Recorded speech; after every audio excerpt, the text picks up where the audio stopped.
Salut les terriens, salut les terriens. Bienvenue dans votre talk du samedi soir. Bonsoir. 3 terriens de choix avec nous ce soir. Rachida Dati. Rachida Dati, bonsoir. Avant tout, merci. Merci d'être venue ce soir, Rachida. J'étais sûr que vous alliez annuler au dernier moment. Je crains le pire. C'est les soldes.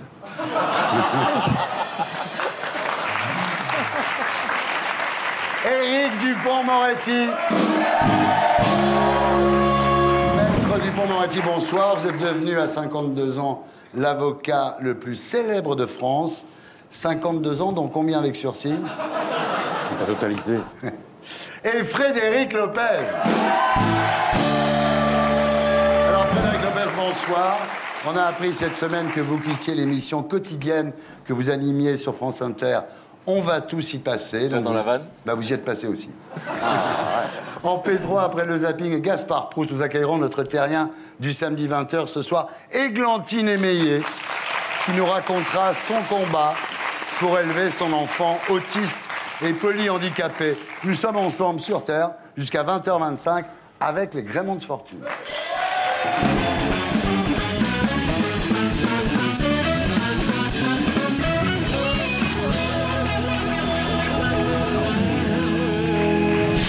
Alors, Frédéric Lopez, rebonsoir.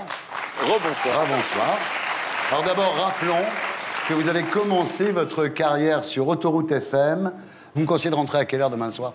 Si je prends la 13. Je n'ai pas vérifié, mais vous savez que moi, à mon époque, on était pionniers, c'était Autoroute Info. Ouais. On était sur 40 km d'autoroute, donc vraiment, il ne se passait pas grand-chose. D'où votre idée d'aller faire des émissions beaucoup plus loin. Oui, il n'y a pas d'autoroute. Alors, restons dans la radio. Vous quittez France Inter, où vous animiez On va tous y passer.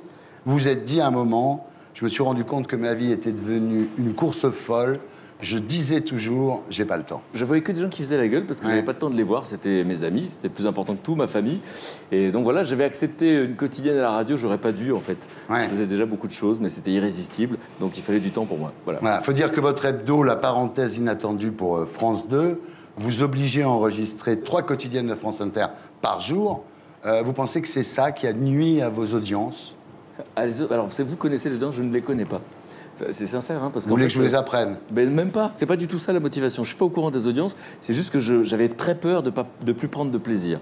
Peut-être que le public préfère vous voir marcher dans de la bouse de yak plutôt que vous voir assis sur un plateau dans la maison de la radio, non? Je sais pas. Non, je sais pas. Ouais. Alors, vous serez remplacé par André Manoukian. Ouais, ça a commencé, je crois. C'est bien, Manoukian, vous l'avez écouté? J'aime beaucoup André Manoukian. Ouais. Vous comptez sur moi pour dire du mal d'André Manoukian. Il est très attachant et c'est un vrai gentil. Alors, heureusement, il vous reste 2 émissions qui marchent fort sur France 2. D'abord, la parenthèse inattendue, tous les mercredis, à 22h30. Le concept, c'est des week-ends avec des gens du showbiz. C'est l'émission pour ceux qui vous énerveraient 3 semaines au bout du monde, c'est ça, non? C'est un test, c'est un peu un casting. Alors, ces week-ends entre gens du showbiz, ça se passe comment? Il faut apporter sa drogue ou c'est vous qui la fournissez? Alors, ça doit se passer dans des pièces de la maison que je ne vois pas, parce que pour l'instant, c'est un endroit, au contraire, où on est loin des trucs toxiques, puisqu'on laisse même son téléphone. Vous savez, 24 heures sans téléphone, ça fait comme une semaine de vacances. Ah, je pourrais jamais le faire. Essayez, vous allez voir, ça change tout, vraiment. Et puis, il y a la fameuse rendez-vous en terre inconnue. Alors là, le concept est génial. C'est une star qui doit supporter Frédéric Lopez jour et nuit pendant 2 semaines. Je vous confirme, on est en fusionnel, hein. Non, je vous confirme, c'est spécial. Il y a plein de gens avec qui on partirait pas 15 jours, non? Moi, je partirais avec personne, moi, 15 jours. Effectivement, il faut se supporter pendant 15 jours. Vous en êtes à la 20e, hein? À peu près, ouais. Ça doit en faire des boîtes d'Imodium, non? Je vous confirme. Alors, ce qui est génial, c'est que vous trouvez toujours des populations coupées de la civilisation, réfractaires au progrès, en dehors du temps. Enfin, excepté en Bretagne, c'est difficile à trouver. Non, on peut plaisanter avec ça, mais il reste, je crois, 5% de la population mondiale qui vit en dehors de notre système à nous, de consommation. Voilà. Alors, qu'est-ce qu'ils ont à nous apprendre? C'est que partout où j'ai été, il rit plus que nous. Ah oui. Voilà. Et puis, ça a été prouvé depuis, j'ai lu, plus une société est riche, plus elle est dépressive. On est en train de le vivre, là, on est en plein dedans. On est en plein dedans. Donc, c'est en ça que c'est intéressant. Ouais. Et voilà, et puis c'est le rapport à la Terre. Pierre Rabhi dit souvent que la Terre ne nous appartient pas, on appartient à la Terre. Eux en sont conscients, même s'ils n'ont pas été à l'école. Donc, je trouve que leur message est extrêmement puissant, aujourd'hui plus que jamais. Voilà. Alors, moi, j'ai regardé pratiquement toutes les émissions. Celle que je préfère, c'est NKM à Paris. Elle découvre le métro. Il y en a une autre que j'ai beaucoup aimée aussi, c'est Rachida Dati au Parlement européen. Elle est bien, celle-là. Non, je me disais, c'est bon, j'ai échappé. Même pas. Et puis, la dernière, c'est Mélissa Thériault chez les moches. Ça, c'est... Ils sont très beaux, les Maasai. Ça doit être un choc pour elle. Ils sont très beaux. Non, ce sont des guerriers Maasai qui pleurent à la fin, et donc voir des guerriers pleurer, c'est aussi la preuve que le cynisme d'ici, qui consisterait à penser que ce sont des Blancs riches qui vont faire semblant d'être généreux au bout du monde, on s'aperçoit que c'est une vraie rencontre pour tout le monde. Voilà. Alors, vous êtes allé chez les Maasai, vous avez cherché longtemps une population de papous naturistes, où Mélissa aurait été à poil, mais vous n'avez pas trouvé, en fait. On a cherché, mais on n'a pas trouvé. Et voilà. Alors, c'est vrai que sa belle-mère lui a mis du couscous dans son Tupperware, non, c'est vrai? Non, elle a mangé sur place, vous allez voir. Elle vous le racontera quand elle viendra. Alors, c'est diffusé le 21 janvier à 20h50 sur France 2. On regarde à quoi ça ressemble.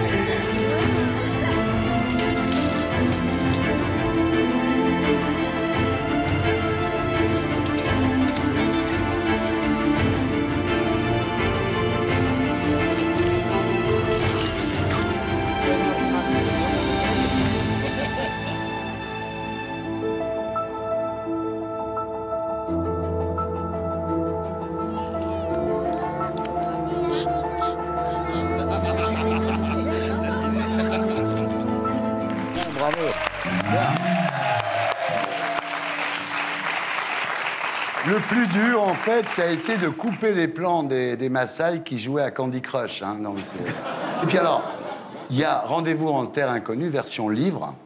Le premier tome, vous en avez vendu 100 000 exemplaires, quand même. Et vous me l'apprenez aussi, c'est une bonne nouvelle. Bon. Vous connaissez pas l'audience de votre émission sur France Inter? Non, mais je me vous connaissez pas les ventes de vos livres? J'espère que vous protégez de ça. Vous regardez les audiences à 9h15. Ah oui. Et vous pensez que vous êtes formidable quand ça marche et que non, je pense rien. Simplement, je pense que quand les audiences sont bonnes, j'aurai du travail l'année suivante, c'est tout. Donc, vous savez pas, vous avez vendu 100 000 exemplaires de votre livre. Voilà.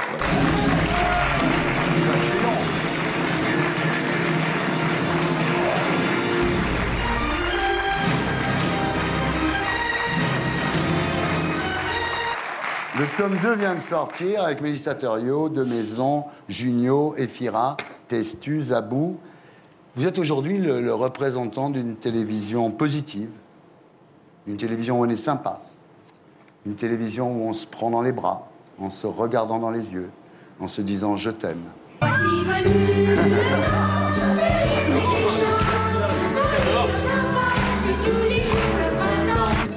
C'est vrai, non? Non, mais c'est vrai. Vous savez que quand j'ai démarré ce métier, ma sœur, qui est institutrice dans le sud de la France, avait lu comme une critique Le Gentil Lopez. Elle m'a dit, c'est quoi le milieu dans lequel tu vis où Gentil est une critique? Oui, c'est vrai. Non, mais ce qu'il faut dire aussi, c'est que tout ça, c'est pour oublier votre enfance, la sévérité de votre père. Quand vous étiez petit, vous adoriez Drucker parce qu'il faisait des compliments à ses invités et votre père vous en faisait pas. C'est incroyable quand même. Voilà. Alors comme on est dans l'intimité du psy, on va en parler voilà, en profondeur. Ouais. Mon père a dit qu'il était navré pour tout ce qui s'était passé parce qu'évidemment c'était pas intentionnel, lui-même n'avait pas reçu beaucoup de compliments. Maintenant pour revenir à mon histoire, c'est vrai que c'était pas très rigolo à la maison et je regardais et je voyais Michel Drucker qui donc disait il nous fait l'amitié d'être là, etc. Ils se faisaient tous des compliments. Je dis un jour je serai dans son fauteuil et ben c'est arrivé. C'est fou la vie ou pas? J'étais petit, je le voyais comme ça et je me disais un jour il dira que je suis formidable. Et ben je suis allé dans son émission. Il vous a fait des compliments aussi. Et ben j'ai trouvé ça super et c'est fascinant de réaliser ces rêves. Voilà. Alors Rachida Dati, rebonsoir. Vous êtes ancienne garde des Sceaux de Nicolas Sarkozy, aujourd'hui députée européenne et maire UMP du 7e arrondissement de Paris. On va parler politique, bien sûr, mais d'abord parlons de votre rencontre, Rachida, avec le pape. Tu me donnais la foi, plus fond de moi. J'ai dans le cœur, parce qu'il dit de mes pas. Alors, Rachida, vous avez rencontré le pape François avec Zora, votre fille. Il vous a expliqué que pour Jésus aussi, il y avait eu des problèmes pour savoir qui était le père. Hein. Ah non, mais... Je pensais vraiment que vous n'alliez pas la faire. Voilà. Ça s'est bien passé? Très bien. J'ai été assez émue, je dois le dire, et très bouleversée par cette rencontre. Il vous a dit si Dieu existe? Je n'avais pas besoin de lui demander, si j'y suis allée. Quand je pense que je croyais que votre pape, c'était Louboutin. Non, mais on va faire un point précis. Je n'ai jamais acheté de Louboutin et je n'en ai pas. L'impression que ça donne, c'est que vous passez un peu de Louboutin à Boutin. Non. Alors, d'après la presse, je ne sais pas si c'est vrai, vous passez vos dimanches matins à la messe? J'y vais assez régulièrement, mais c'est pas récent. Ah, c'est pas un reproche, hein? D'abord, j'ai été scolarisée dans un institut de jeunes filles carmélite qui s'appelait Le Devoir. Oh. Alors, bientôt les municipales. Alors, pour vous, ça va, hein, parce que dans le 7e arrondissement, même les SDF sont de droite, donc... Moi aussi. Non, mais c'est pas un arrondissement difficile à gagner, non mais... C'est pas une élection. Vous savez, quand j'ai été élue maire, j'ai eu une émotion très particulière de véritable enracinement à ce pays. J'ai été élue. C'est un mandat que j'aime, que j'adore. Je trouve que c'est le mandat politique le plus intéressant. Vous êtes dans la proximité, vous êtes dans la responsabilité. Mais vous aimez les gens dans le 7e, hein? Ben merci de le dire, mais c'est vrai, mais moi j'aime les gens. Alors, voilà, Rachida Dati, donc une élection qui se présente plutôt pas mal. En revanche, pour NKM, c'est pas gagné, hein. Une élection n'est jamais jouée d'avance. Ouais. Donc faut pas dire ça. On a une chance de gagner. Ouais. Si on pouvait juste faire campagne. Ouais. En plus, vous savez, moi quand je dis, je faisais des commentaires, je dis les choses, je les dis très librement, mais je les dis avec beaucoup d'authenticité. Ah, vous de dites sincérité. librement, vous avez dit que c'est une gosse de riche, une polytechnicienne qui a jamais travaillé, même pour se payer un café. Je vais être sincère avec vous. On a eu des discussions et un jour, on parlait de nos vies respectives. Ouais. On se voit dans Vous avez nos... commencé à travailler à 16 ans. Non, mais vous moi, oui, mais on n'a pas la même vie. Bah non, moi, j'aurais justement, c'est ce que peut-être je dis. rêvé d'avoir une autre vie. Bah oui. J'ai travaillé à plein temps à ce jour, voilà. depuis l'âge de 16 ans. Nous n'avons pas Elle la est même née avec vie. une cuillère en argent dans la bouche, c'est pas votre cas? qu'est-ce que Non, vous je disais à Nathalie, c'est vrai qu'elle n'a pas eu le même parcours professionnel que le mien. Parfois, il faut faire attention parce que les gens n'ont pas forcément les mêmes moyens, y compris ceux qui veulent vous offrir des choses ou qui veulent vous inviter. Il faut être très attentif, en fait, aux gens qui vous entourent. Je comprends très bien. Mais d'ailleurs, on a une photo où on voit, regardez, vous entendez super bien. Non, mais là vraiment, c'est la preuve qu'entre vous, il y a le courant passe. Alors, quoi, attendez. On avait une nuée de caméras et de journalistes devant nous qui n'arrêtaient pas de dire « Alors, vous êtes réconciliés ?» Alors, mais je dis « Mais arrêtez de dire on s'est réconciliés, on s'est engueulés quand ?» Donc, on était un peu tendus par les mêmes questions pendant 2 heures. Ceci étant, il n'y a plus de problème, puisque la droite, maintenant, à Paris, trouvant peut-être que Nathalie, que jusqu'au Morizet ne faisait pas assez peuple, a trouvé quelqu'un qui fait encore plus peuple, c'est Charles Becbédé. Alors lui, dans le genre, lui... En tous les cas, vous êtes très chic, mais vous faites peuple. Je ne sais pas comment vous dire, vous faites vrai, quoi. D'ailleurs, c'est comment on vous appelle? Rachida Dati. C'est peuple. C'est moyen. C'est moyen. J'aime bien Rachida, parce qu'elle note les gens comme ça. Mais c'est très moyen. Mais bon. C'est très moyen. Comment va Zora? Non, mais je peux vous demander des nouvelles de votre fille, très, très bien. sans que ce soit un crime contre Non, pas l'humanité, du tout. quand même. Vous me dites, elle va bien. Depuis qu'elle a retrouvé son papa, elle va mieux?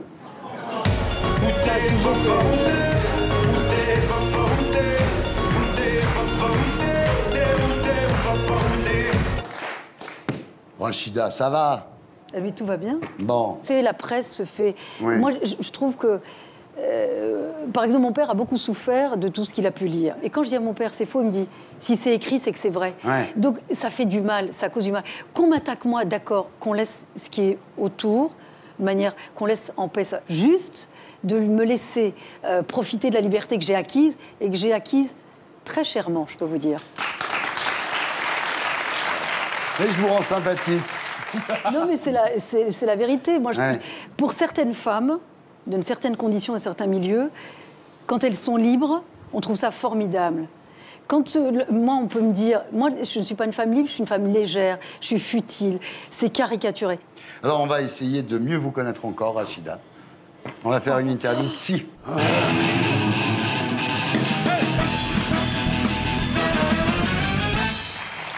Alors, est-ce que vous êtes mégalo?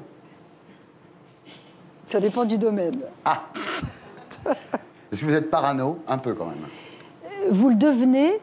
dans ce boulot. Non, mais vous le devenez parfois malgré vous, et parfois même à mauvais escient. Ouais. Vous êtes schizo? Non. Non. Non. Vous êtes roulio? Oui. Oui, mais très roulio. Nympho? Bah, non. Bah répondez. Non. Oui. Mazo? Ça dépend avec qui. Je l'adore. Est-ce que vous êtes Morano? Ah, ça c'est plus compliqué. Non, je suis pas blonde. Vous êtes catho? J'aime l'Église catholique. Vous êtes ragot? Oui. Ah. Non. Ba. Non, parce que... Rachida. Non, je vais vous dire pourquoi. Parce que je dis les choses en direct. Ouais, Donc, c'est plus violent. Il vaut mieux être ragot, à la limite. Vous êtes disco? Ouais. Ah ouais. Vous êtes Adamo? Oui. Hein, vous l'aimez bien, Adamo? Je l'aime bien. Laisse mes mains sur tes hanches, ça vous plaît? J'adore. Est-ce que vous êtes gigolo? Non. Non, Bah non. non mais c'est un questionnaire de psy, hein, je veux dire. C'est pas moi qui l'ai inventé. Hein, c'est Vibro, j'ose même pas vous demander. Franchement, ça serait ridicule de vous poser cette question. C'est totalement ridicule. Est-ce que vous êtes frigide ou barjot? Ni l'un ni l'autre. Vous êtes trio, Rachida? Alors, attendez, une question plus simple. Vous êtes gigot d'agneau? Oui, parce que j'adore la vous aimez beaucoup bouffe. le gigot d'agneau. Vous êtes livaro? Le fromage? Oui. J'adore. Ah, vous adorez. Vous êtes bien intégré. Hein. Vous êtes lesbo? Non. Non. Vous êtes pétardo, Rachida? C'est quoi pétardo? Ah non. Ah bon? Non. Vous n'êtes pas coco non plus? Coco quoi? Ah non, non. Vous êtes très saine, finalement. Total. Éric Dupond-Moretti, rebonsoir. Vous êtes l'avocat le plus célèbre de France pour avoir obtenu 120 acquittements en quelques années. D'ailleurs, vous n'aimez pas beaucoup ça, mais la presse vous surnomme acquittator. Oui. C'est marrant, pourtant vous n'avez pas du tout le genre à porter une robe, mais bon. C'est vrai. Alors pour le magazine GQ, vous êtes l'avocat le plus puissant de France. Donc si je tue quelqu'un, vaut mieux que je vous appelle directement, ça ira plus vite. Non, Hein? alors, puissant, je ne sais pas ce que ça veut dire. Hein. Puissant, c'est que vous gagnez des procès, moi je crois Ah surtout. bon, d'accord. Et de travail. Oui. Ah oui. Puissance de travail, peut-être. Ouais. Puissance Puissance de travail, bah oui. oui. Alors vous êtes tellement star que vous avez refusé la Légion d'honneur. Vous aviez peur qu'Hollande vous blesse en vous l'épinglant, non? Non, parce qu'il ne sait pas très bien faire, ça. Non, d'abord, je pense que honorer de la Légion d'honneur un type qui fait son métier, ou dont on pense qu'il fait bien son métier, c'est pour moi un non-sens. Ouais. On la donne un peu à tout le monde maintenant. Vous savez, je connais une avocate de Marseille qui a 85 ans, qui s'appelle Camille Giudicelli, qui est rentrée en résistance à l'âge de 16 ans. À la Légion d'honneur, ça a de la gueule. En tout cas, Éric, vous avez eu un parcours exceptionnel. Votre père est mort quand vous aviez 4 ans. Votre mère était femme de ménage, Elena. Et elle a trimé très, très, très dur pour vous payer des études dans une école privée, une école de curé chez les frères. Oui. Moi, j'en ai fait quelque chose de positif. D'abord, ça m'a permis de connaître tous les milieux, d'avoir une forme de revanche. Et puis, je me sens très à l'aise. Moi, je me sens à l'aise ici, comme Ouais, je bien me sûr. sentirais à l'aise demain avec un type richissime que je vais défendre ou un mendigo que je vais défendre la semaine prochaine. Bien Donc, sûr. cet éclectisme-là, il est important dans la vie d'un avocat. Ouais. Puis, j'ai dû bosser très tôt, ce qui donne aussi une connaissance des gens. Moi, je plaide devant le jury populaire, donc ça, c'est un plus. Évidemment, c'est un plus. Ouais. Alors justement, il y a un truc qui est terrible, c'est quand vous étiez dans cette école, il y avait un mec, quand il avait des bonnes notes, ses parents lui offraient une Triumph Spitfire. Et vous disiez, putain, moi je suis là, ma mère se lève à 5 h du matin pour passer la serpillière, et lui, dès qu'il a une bonne note, il a une caisse de sport, quoi. Oui, bah, oui. Vous souffriez de ça? Ouais, énormément. Je ne sais pas ce qu'il est devenu d'ailleurs. Ce qui me fascine, c'est les renseignements que vous avez là. J'ai l'impression que je fais des heures sup, moi. J'ai l'impression qu'on est derrière le bureau d'un juge d'instruction, vachement bien encadré. Ben, c'est aussi mon équipe qu'il faut féliciter. Il y a les photos, il y a tout. Hein. Vous avez longtemps vomi avant les plaidoiries. C'est vrai, ouais. Pendant 10 ans, ouais.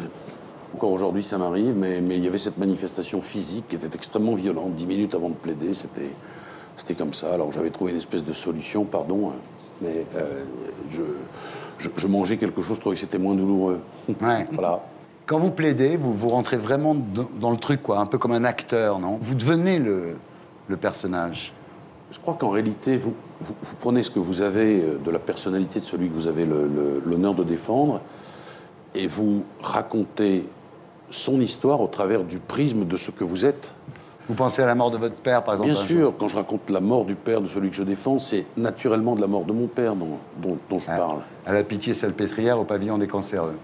Ouais. C'est des histoires qui nous réunissent tous, ça. C'est l'humanité. C'est l'humanité. Ouais. Alors vous dites, j'ai défendu un prince saoudien et des dizaines de miséreux, des gendarmes, des voleurs, des juges, des assassins. Certaines fois, vous vous faites payer, certaines fois, vous ne vous faites pas payer. Non, la plupart du temps, je me fais payer. Quand même. Non, mais j'ai 10 lettres lundi en me disant, vous avez dit chez Ardisson. Non, faut pas déconner. Tout le monde paye, sauf celui qui ne paye pas parce que j'ai décidé qu'il ne paierait pas. D'accord. Voilà, donc ça m'arrive comme... mais ça n'a rien d'extraordinaire, tous les avocats font ça. Aujourd'hui, vous défendez à la fois Bernard Tapie et le Michael Blanc du Cameroun. C'est un ressortissant français qui est au Cameroun, qui, dans un dossier vide, a été condamné à 15 ans de prison. Et après avoir purgé sa peine, on lui a infligé une nouvelle peine de 20 ans. Il est libérable en 2032. Oui, c'est ça. Cet homme n'a rien fait.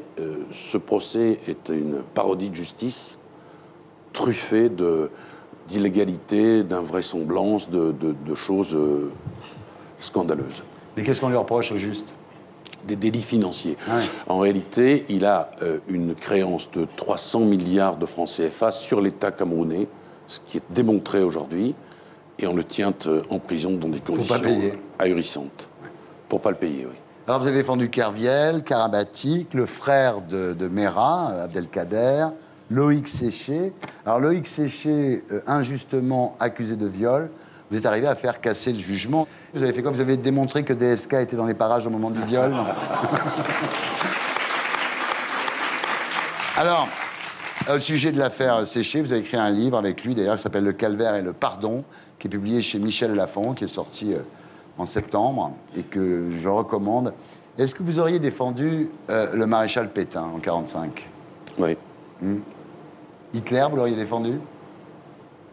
Oui, à une condition, c'est que il faut avoir la liberté, une totale liberté de penser. C'est-à-dire que si vous défendez Hitler et que vous pouvez le défendre sans faire l'apologie du nazisme, vous y allez. S'il vous demande de dire que... Oui, d'accord. Ce que dit Dieudonné, c'est insupportable. D'accord, mais justement, on passe maintenant à l'actualité de la Terre avec l'édito de Blacko, et ce sont le rappeur Rost et le journaliste Frédéric Aziza que nous retrouverons sur ce plateau après le Magnéto. Ce soir, comment mettre une quenelle à Dieudonné?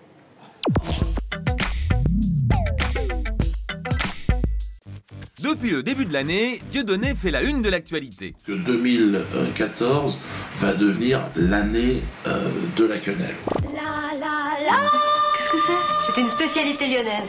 Des quenelles fraîches. Les médias dénoncent son antisémitisme, l'ensemble de la classe politique condamne ses propos. Trop, c'est trop. N'empêche, tout le monde parle de lui. Les quenelles, c'est tout ce qu'il y a de plus fin et délicat. À vrai dire, il eût été étonnant qu'on ne les service point. En condamnant publiquement Dieudonné, les spectacles de ce personnage n'appartiennent plus à la dimension artistique. Manuel Valls lui a fait beaucoup de publicité. Selon l'ancienne productrice de Dieudonné, le scandale a toujours été pour lui une stratégie commerciale. La LICRA demandait à Monsieur le maire l'interdiction du spectacle de jouer, et donc ça vous fait la une des journaux. Donc après, ça vous a fait vendre plus de places. Mais énormément, on vendait 1000 places par semaine dès qu'il y avait un article qui sortait. Pour tenter de faire taire Dieudonné, Manuel Valls a publié cette semaine une circulaire qui demandait l'annulation de ses spectacles. Une dizaine de villes ont donc décidé de suivre ses recommandations. Dans un premier temps, le tribunal administratif de Nantes a jugé qu'il était contraire à la liberté d'expression d'empêcher Dieudonné de monter sur scène. Sauf que Manuel Valls ne l'entendait pas de cette oreille. Ça n'est pas un combat personnel. Il a donc fait appel devant le Conseil d'État, qui a immédiatement rétabli l'interdiction décidée par le ministre de l'Intérieur. Le spectacle est annulé. La République a gagné. Cela dit, même si Dieudonné ne pouvait plus se produire sur scène, même s'il était expulsé de son théâtre parisien de la Main d'Or, il lui resterait encore Internet. Sur YouTube, sa chaîne compte 200 000 abonnés et ses vidéos sont regardées par des millions de gens. Et je ne suis pas antisémite si c'est ça qui vous fait peur. Non! Je ne dis pas que je ne le serai jamais, hein. Alors, à défaut de pouvoir le censurer, le gouvernement voudrait attaquer Dieudonné au portefeuille. En effet, on lui reproche de n'avoir jamais payé les 65 000 € d'amende auxquels il a été condamné pour avoir tenu des propos antisémites. Oui, mais voilà, son avocat promet que ce sera bientôt fait. Les amendes seront payées et selon toute vraisemblance, elles seront payées d'ici la fin du mois de février. Autre possibilité, pour l'attaquer, la police le soupçonne d'avoir envoyé illégalement plus de 400 000 € au Cameroun. Et ça, en théorie, ça pourrait lui valoir une peine de prison. Alors, pour faire taire Dieudonné, faut-il le foutre en tôle? En novembre dernier, alors qu'il était jugé pour incitation à la haine raciale, l'avocat général avait requis 20 jours de prison ferme contre lui. Et manifestement, cela ne faisait pas peur à Dieudonné. Je peux te dire, tes 20 jours, tu peux te les mettre là où je pense. En tout cas, si son public le prend encore pour un humoriste... Les quenelles, elles sont belles, elles sont belles. Dieudonné, lui, se prend pour un activiste politique. Parce que je pense que l'histoire de la Révolution n'a jamais fait l'économie de quelques jours de prison. Mais pas sûr que les gens qui viennent rire à ses spectacles soient prêts à le suivre sur les barricades. Voilà, c'était l'édito de Blacko, mise en image de Julien Grappe. Rose, bonsoir. Bonsoir. Vous êtes rappeur, président de Banlieue Active. On peut vous voir sur LCI et sur iTélé. Bienvenue parmi nous. Bonsoir. Frédéric Aziza, bonsoir. Vous êtes journaliste sur Radio J et la chaîne parlementaire. Et vous publiez, le 15 janvier, Vol au-dessus d'un nid de fachos chez Fayard. Bienvenue parmi nous. Alors, on va parler de Dieudonné. Moi, Dieudonné, je l'ai prévenu il y a 10 ans sur mon plateau et je ne l'ai jamais réinvité depuis. Moi, je le trouve, vous le savez bien, je vous ai toujours trouvé très drôle et en plus très bon comédien. Et je suis un peu désolé, pour vous dire la vérité, je vous parle amicalement, je suis un peu désolé de vous voir vous enfoncer là-dedans, parce que c'est peut-être la dernière fois que je vous invite, Diodo. En tout cas, si je ne suis plus invité, je ne serai plus invité. Mais je ne peux pas aller contre ma conscience et contre ma dignité. Je ne peux pas, j'ai une dignité et j'ai une conscience. Voilà, c'était dans Tout le monde en parle, en 2004. Alors on commence avec l'objet du délit, le discours et les actes de Dieudonné. Alors il y avait eu la Shoah, c'est de la pornographie mémorielle. Il y avait eu Forisson sur scène. Il y avait eu Shoah-Nana. Mais ce qui a mis le feu aux poudres, c'est quand Dieudonné a parlé de mettre le journaliste de France Inter, Patrick Cohen, dans une chambre à gaz. Et ensuite, quand il a refusé de choisir entre les Juifs et les nazis. Il y a aussi la fameuse quenelle. Voilà, ça c'est Alain Soral au mémorial de la Shoah à Berlin. Ça c'est Le Pen, Gollnisch et d'autres qui font la quenelle. Ça c'est devant le mur des lamentations à Jérusalem. Ça c'est à Auschwitz. Devant un wagon de la déportation, toujours à Auschwitz. Devant l'école Ozar Hatorah, où Mera a tué des enfants juifs. Voilà, donc ceux qui pensent que la quenelle n'est pas un geste antisémite, pensez à ces photos, voilà. Alors Rost, est-ce qu'après ça, on peut continuer à dire que Dieudonné est un humoriste ou, comme vous dites, un artiste qui s'est laissé aller à quelques débordements? Alors, présenté comme ça, je pense que n'importe quel être humain qui a un cerveau et un minimum de cœur, évidemment, ne peut pas aller dans le sens contraire de ce que vous dites. C'est évident. Maintenant, moi, je ne suis pas là pour défendre qui que ce soit, ni Valls, ni Dieudonné. Je défends juste une chose, c'est la démocratie et le principe de respect des uns et des autres par rapport à la loi. Quand vous faites quelque chose qui est condamnable par ce qui est prévu par les lois de la République doivent être appliquées. Là où je vais à l'encontre de cette décision d'interdiction, c'est qu'on ne fait pas une loi d'exception pour une personne. C'est ça qui me scandalise. L'indignation sélective dont font preuve certains de nos dirigeants, moi, ça me pose un problème. Moi, quand je vois la décision qui vient d'être prise par le Conseil d'État, j'espère que la Cour européenne va casser cette décision parce qu'elle atteint gravement aux libertés fondamentales qu'on doit avoir dans la République. C'est clair. C'est affligeant ce que vous dites. Peut-être c'est votre point de vue. D'abord, le tribunal de Nantes a donné raison. Le Conseil d'État a donné tort il faut qu'on respecte ça, mais qu'on arrête de dire que c'est une loi d'exception faite sur mesure contre Dieudonné qui serait martyrisé par le complot. Il faut qu'on arrête avec ça. Attendez, pardonnez-moi. Il n'est victime de rien et nos institutions ont statué. Première chose. Deuxième chose, Dieudonné, le procès qui lui est fait, ça n'est pas le procès que le procureur Pinard a fait à Baudelaire, monsieur. C'est un procès qui est fait à un type qui n'est plus un humoriste. C'est le procès d'un type qui est antisémite, qui le revendique et qui fédère malheureusement un certain nombre de jeunes gens perdus et qui s'amusent à nous faire des quenelles en veux-tu, en voilà. Jusqu'à ce que... Ouais, tout le monde le condamne. Moi, je pense qu'il faut éradiquer tout cela. Ce qui est affligeant, c'est à pleurer, c'est de penser que ça pouvait revenir. Et vous voyez, moi, je suis pour, mais totalement pour, l'interdiction. Mais quel qu'en soit le moyen. Qu'il s'agisse d'interdire le spectacle, de le condamner, de le contraindre à payer ses amendes. En plus, il est lâche, parce que quand il parle de la quenelle, il est filandreux. Des fois, il dit, mais c'est un truc, ça signifie je t'encule, ça signifie pas un acte antisémite. On a vu ce que Soral en a fait, son camarade Le Pen et toute cette clique de fachos. C'est ça la réalité. Je vais vous dire quelque chose. On a fait reproche à Emmanuel Valls, pour qui j'ai pas de sympathie particulière, de lui faire de la pub. Ben, au moins, ça permet de parler de lui. Il n'y a plus un type qui aura une excuse en allant voir les spectacles de ce garçon. Ce type est en position, parce que vous nous dites tout à l'heure que vous étiez prêt à défendre Pétain. Vous êtes prêt à défendre Hitler.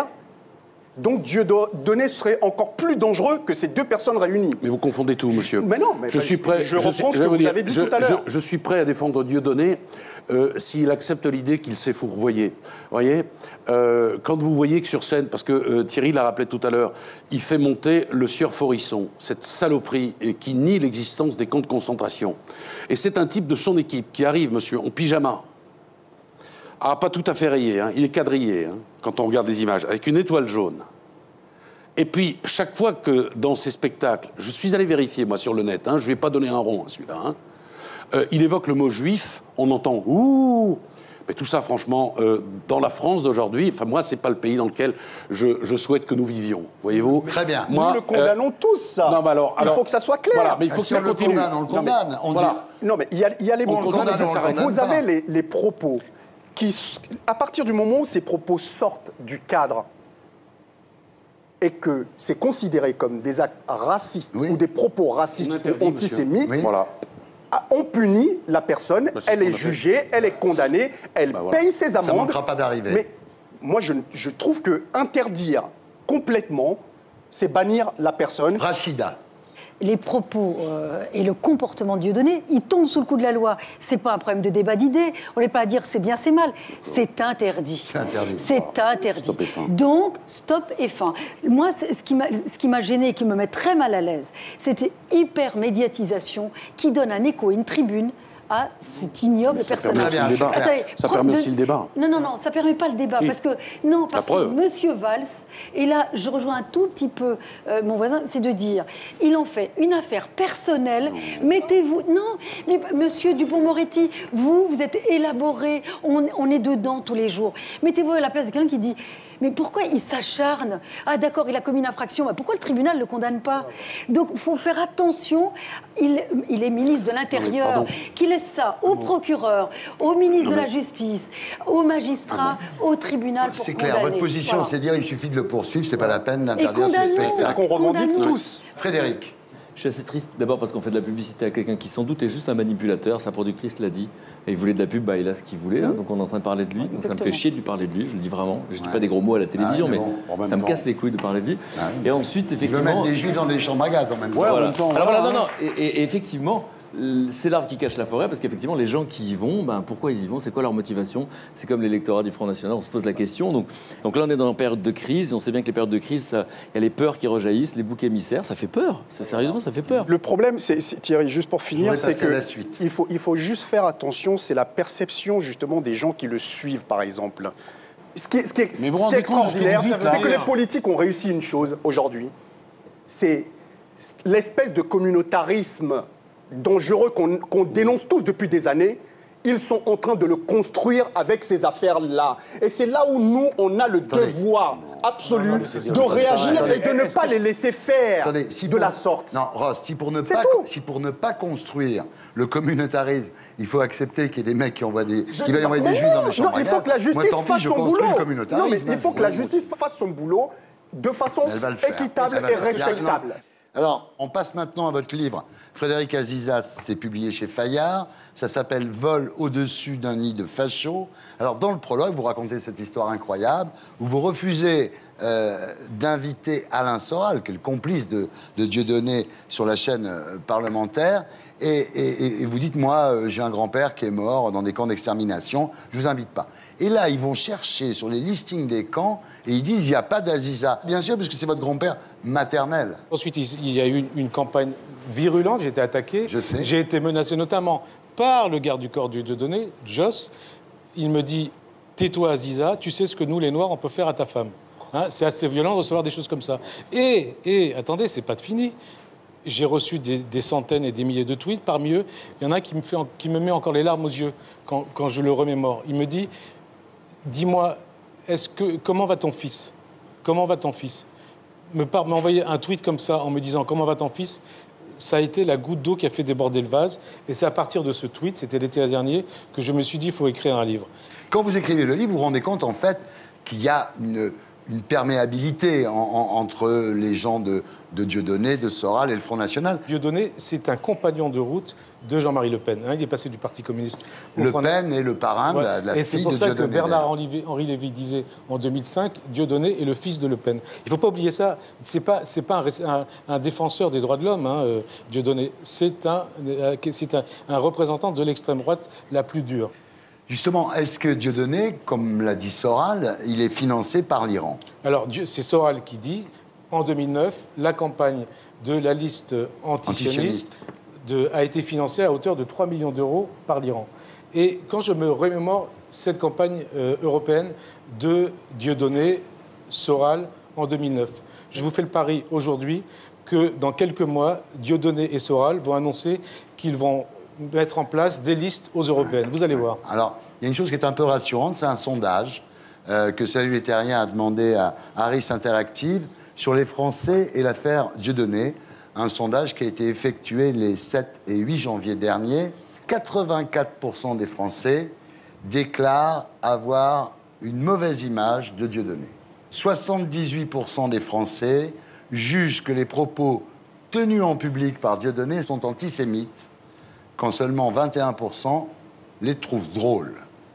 Alors, il se trouve que les sympathisants du Front National sont moins nombreux que la moyenne à juger que les propos de Dieudonné sont antisémites et dangereux. Ça ne vous étonnera pas.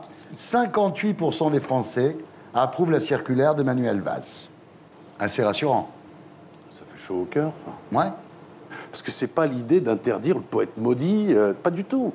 C'est interdire un type qui est plus un humoriste qu'un sale mec. Et l'argument de la publicité, je voudrais dire quelque chose quand même. Quand vous parliez de l'argument de la publicité tout à l'heure en disant Manuel Valls, il lui fait de la publicité, les journalistes lui font de la publicité quand ils parlent.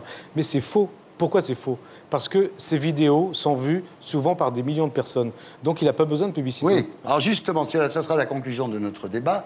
Est-ce qu'on ne peut pas interdire à YouTube, à Dailymotion, de diffuser ces vidéos? Et avec de la complaisance aussi, il faut préciser une chose. Avant ces vidéos de Dieudonné et de Soral, vous savez ce qui se passe? Il y a de la publicité de grandes sociétés françaises. Parce que pour se financer, YouTube fait appel à des annonceurs qui font donc de la publicité pour des vidéos négationnistes, antisémites et racistes. Pourquoi on ne peut pas l'interdire, ça? On peut l'interdire. Si, bien sûr que si. Mais si demain, quelqu'un se drogue, fait des braquages, enfin, on a tout le sujet, et bien sûr qu'on peut le faire. Et la deuxième chose, pourquoi on loue des salles? Oui, parce que c'est bien beau d'interdire un spectacle à Nantes où il y a 5000 personnes, mais sur Internet, il y a des millions de gens. Et ça, on peut l'interdire. Dieudonné Soral, c'est 10 à 15 dérapages par jour sur Internet. Très bien, ce sera le mot de la fin. Églantine Émeillé, bonsoir. Alors, on connaît l'Églantine Émeillé, animatrice de télévision, d'abord Miss Météo sur Canal, puis TF1, France 2 et désormais France 5, tous les matins avec Marcel Ruffo pour Allô Ruffo. Mais ce que l'on connaît moins bien, c'est l'Églantine maman, la maman de Samy, votre deuxième enfant, autiste et polyhandicapé. Vous nous raconterez votre histoire à 20h. J'accueille maintenant Gaspard Proust pour « Elle est pas belle, la vie ?»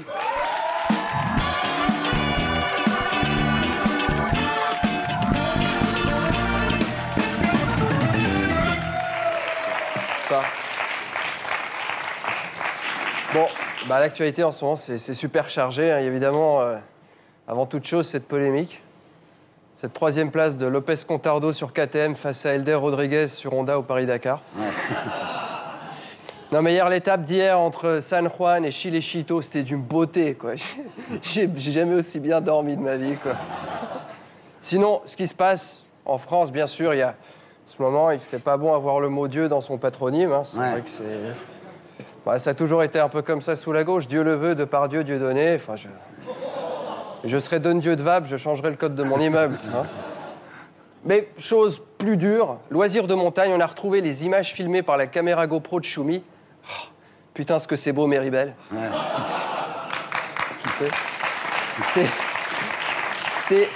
C'est un film assez court et c'est un peu frustrant parce qu'au début, on filme le domaine skiable et puis d'un coup, je comprends pas pourquoi. Le mec, il filme cet avion qui passe. Il reste 1 heure comme ça. Tu dis, bon, vas-y, tourne un peu. Tu vois, t'as envie de voir les sommets. Non, c'est... Bon, Schumacher, en fait, bon, c'est un bon skieur. Tu vois, de toute façon, au ski, les Allemands, ils ont au minimum 2 étoiles. Bah oui, un Allemand qui n'a qu'une étoile, c'est un peu suspect, quoi. C'est une provocation. Je pense, hein. Bon, Schumi qui se blesse au ski, Merkel au ski de fond. Depuis Stalingrad, ils auraient quand même dû comprendre que la neige, c'est pas pour eux, quoi. C'est pas...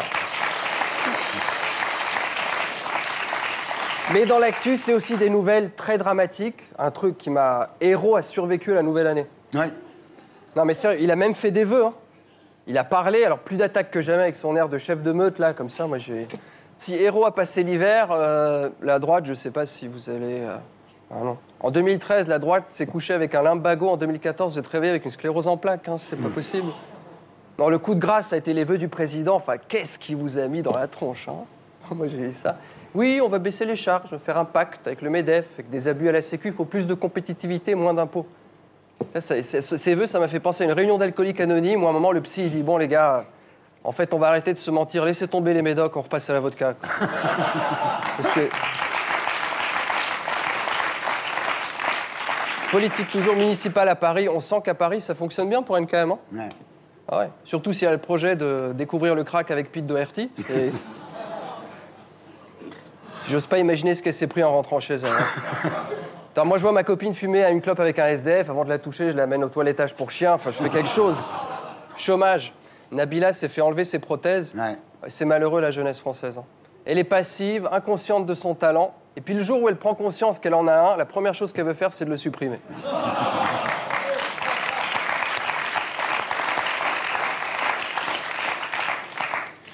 Justice, 1 mois de sursis et 150 € d'amende pour une dame qui portait le niqab, ça va trop loin maintenant. Ouais. Non, mais un niqab, c'est pas très grand. 150 €, ça va quand même vachement cher la taxe d'habitation, tu vois. Bah, c'est petit. Après, il faut le porter, hein. Mais c'est cher.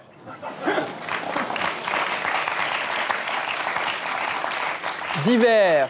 Alors, un homme a mis le feu à sa femme avant de se défenestrer avec son fils. J'ai vu ça. Comme quoi, il faudrait aussi penser à interdire les castings pour La France a un incroyable talent. Bonne nouvelle, on a retrouvé le zoophile responsable de la mort de plusieurs moutons près de Perpignan. En fait, il était bourré. Il a dit, ouais, je reconnais que j'étais surpris. Je me demandais pourquoi le pull en laine que j'enfilais poussait des cris d'animaux.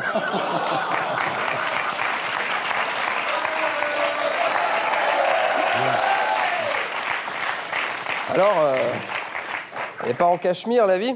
Voilà, c'était Gaspard Proust. Je vous retrouve ici la semaine prochaine. Et d'ici là, demain, à 15h, sur Canal+, et sur canalplus.fr. Et on passe maintenant à notre terrien du samedi 25.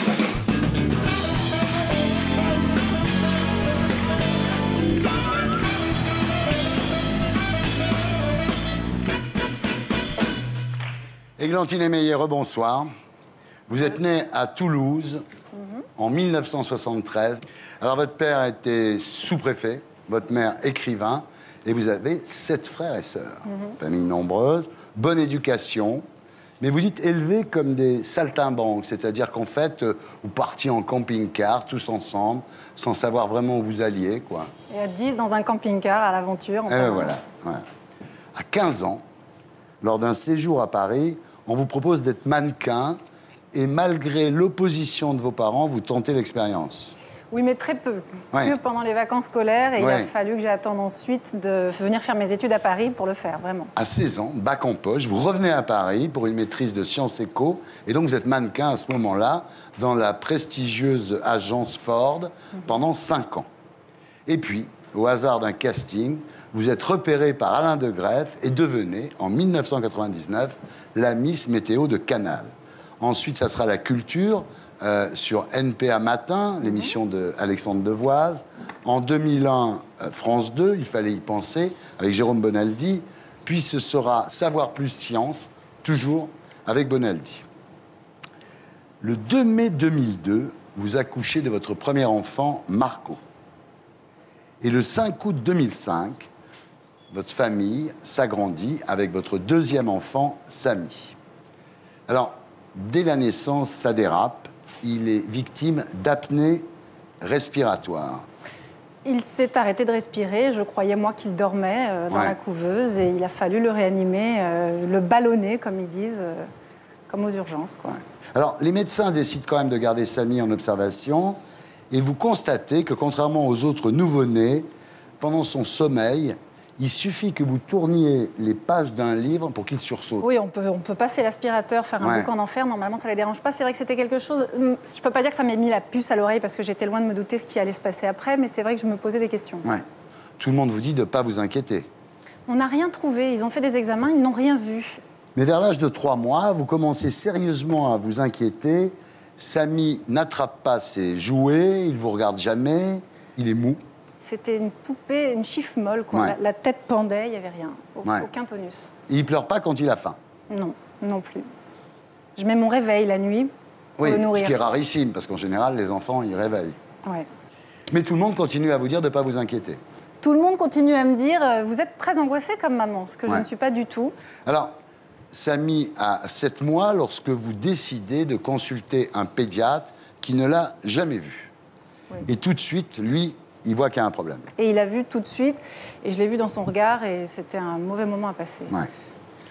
Il vous envoie en neurologie, et là, le diagnostic tombe. Samy est en état de mal épileptique. Ça veut dire qu'il a une crise d'épilepsie permanente, quoi. C'est ça, c'est qu'entre chaque crise, il se passe juste quelques secondes. Et ça redémarre. Mais les jours suivants, les neurologues découvrent un mal plus grave. Samy a fait un AVC. Chez un nourrisson, il n'avait jamais vu ça. Alors, là, Samy et vous quittez l'hôpital avec un sac rempli de médicaments anti-épileptiques. Et à la maison, il semble revenir à la vie. Ça va mieux, là. Pour moi, il y avait une véritable renaissance.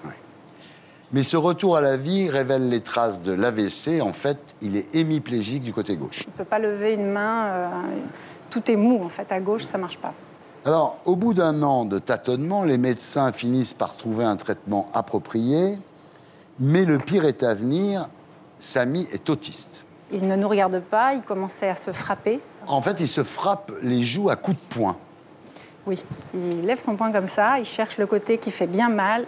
Et il tape sur les parties osseuses du visage. Tout à fait. Nous verrons pourquoi plus tard. Alors, votre vie d'animatrice devient invivable. Vous dormez 10 minutes par-ci, par-là. J'ai appris à vivre comme une navigatrice. Je peux dormir 20 secondes pour récupérer. Alors là, vous passez vos nuits à lui bloquer les bras et les jambes pour l'empêcher de se frapper. Mais il devient grand et fort, évidemment. Il grandit. Vous êtes obligé de mettre un matelas sur les murs pour qu'il puisse se cogner la tête sans se faire de mal. J'ai fait pire. J'ai un jour conçu un vêtement. J'ai acheté du tissu. Je suis allée voir un petit couturier dans le coin. Et j'avais conçu un vêtement dans lequel je le mettais les bras comme ça, avec des scratchs partout. Comme une camisole de force. J'ai fait une camisole de force adaptée à lui parce que je n'en pouvais plus.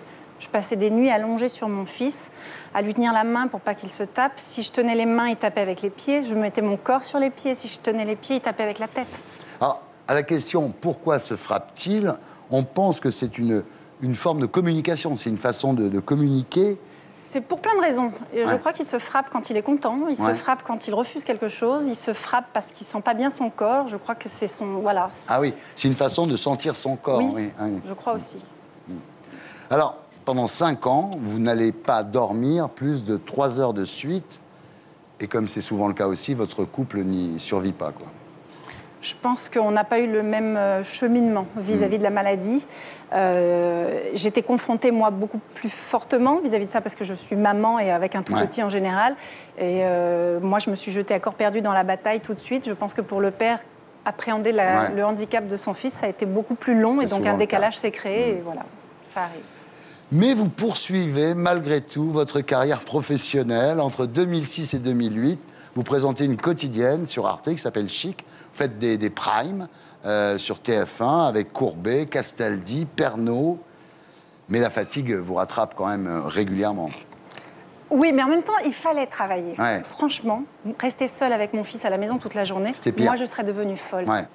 En 2008, Samy a 3 ans, mais il est impossible de l'inscrire dans une école normale. Vous décidez, avec votre père, de fonder une école pour les enfants comme lui, avec des kinés et des éducateurs.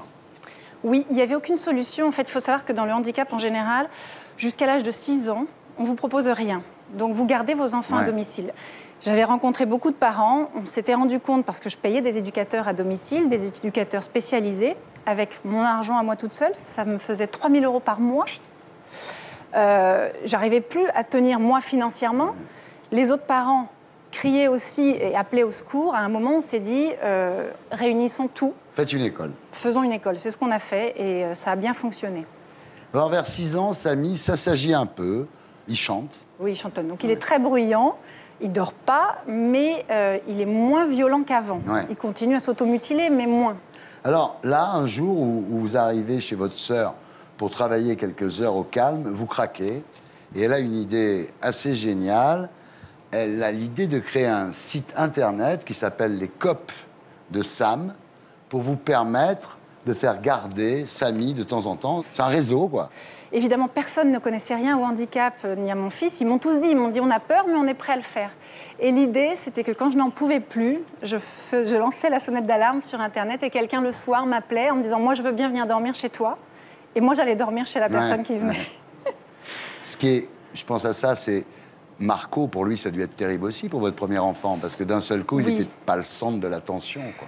Il faut reconnaître qu'il a été très peu pendant des années, qu'il rentrait de l'école et qu'on ne parlait que handicap. Et je débriefais avec les éducatrices.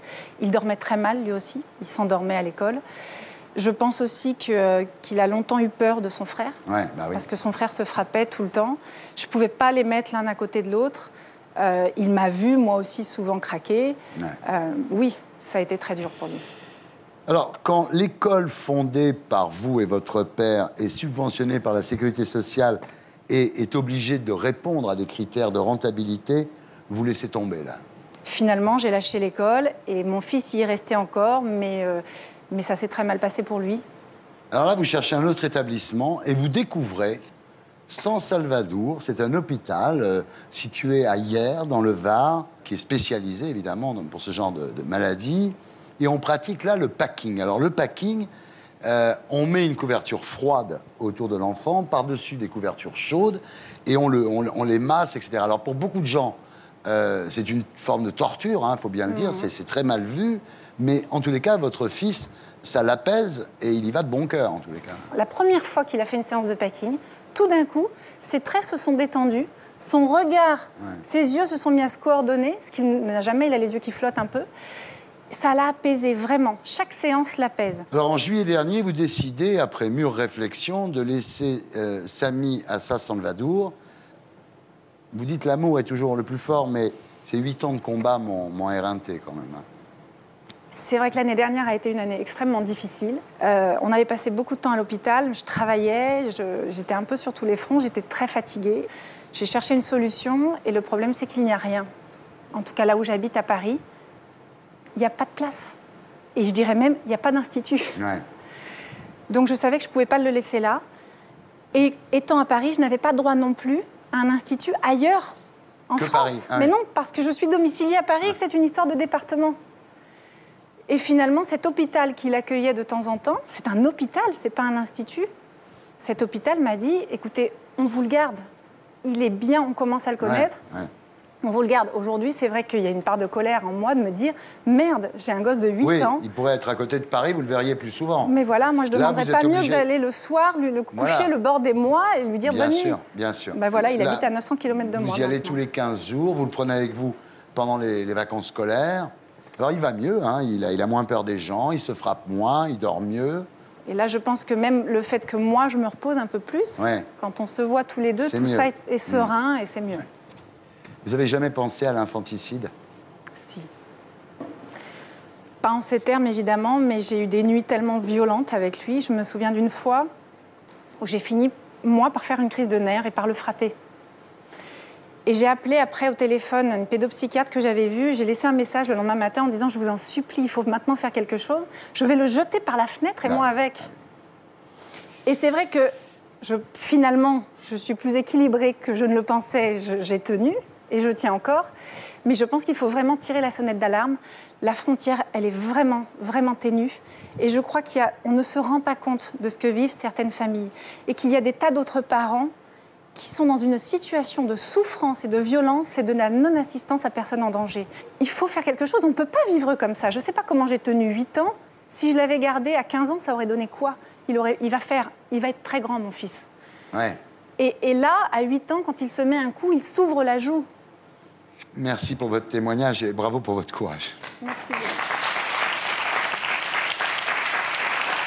Alors, il y a un documentaire qui s'appelle « Mon fils, un si long combat » qui passe le 21 janvier sur France 5. Je me suis filmée, j'ai filmé Samy pendant 1 an.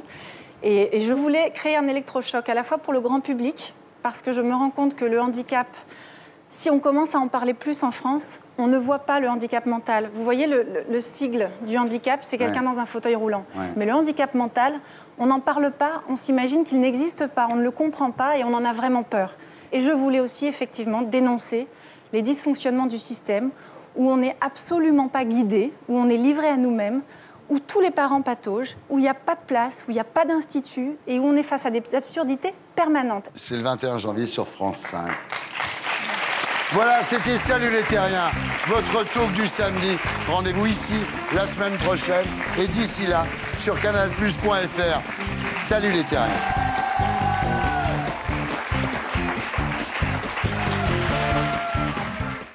Et pour être sûr de ne rien rater de Inarditube, abonnez-vous et mettez un pouce bleu.